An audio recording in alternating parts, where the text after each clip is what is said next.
রাজধানী ঢাকার মগবাজারে নিউ ইস্কাটন রোডস্থ কেন্দ্রীয় মুক্তিযুদ্ধ সংসদ কমান্ড কাউন্সিলের সামনে ফ্লাইওভার থেকে ছোড়া ককটেল বিস্ফোরণে সিয়াম নামের এক যুবকের মৃত্যু হয়েছে।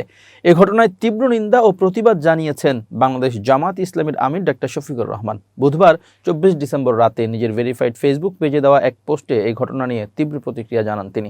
ফেসবুক পোস্টে জামাত আমির বলেন, নিহত সিয়ামের আত্মার মাগফিরাত কামনা করছি।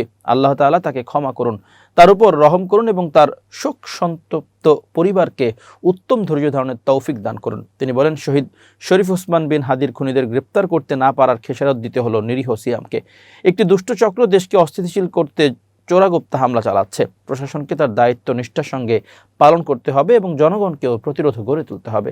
এদিকে এই ঘটনার পর বুধবার 24 ডিসেম্বর ডিএমপির মিডিয়া অ্যান্ড পাবলিক রিলেশন বিভাগ উপপুলিশ কমিশনার মোহাম্মদ তালেবুর রহমান স্বাক্ষরিত এক বিজ্ঞপ্তিতে বলা হয়, বুধবার সন্ধ্যা আনুমানিক 7:10 ঘটিকার সময় ঢাকার মগবাজার ফ্লাইওভার হতে অজ্ঞাতনামা দুষ্কৃতিকারীদের ছোড়া বিস্ফোরক দ্রব্যের আঘাতে সিয়াম মজুমদার নামে এক ব্যক্তি ঘটনাস্থলে নিহত হয়েছেন।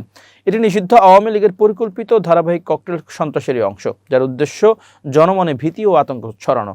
হাতিরঝিল থানা সূত্রে জানা যায়, নিহত সিয়াম স্থানীয় একটি মোটর কার ডেকোরেশন দোকানে কাজ করেন এবং ঘটনার সময় তিনি মগবাজার নিউ ইস্কাটন রোডস্থ কেন্দ্রীয় মুক্তিযুদ্ধ সংসদ কমান্ড কাউন্সিলের সামনে রাস্তার উপর দাঁড়ানো ছিলেন। ঘটনার সংবাদ পাওয়ার সাথে সাথে পুলিশ দ্রুত ঘটনাস্থলে পৌঁছে এবং নিহতের লাশ উদ্ধার করে ময়নাতদন্তের জন্য তা ঢাকা মেডিকেল কলেজ হাসপাতালের মর্গে প্রেরণ করে।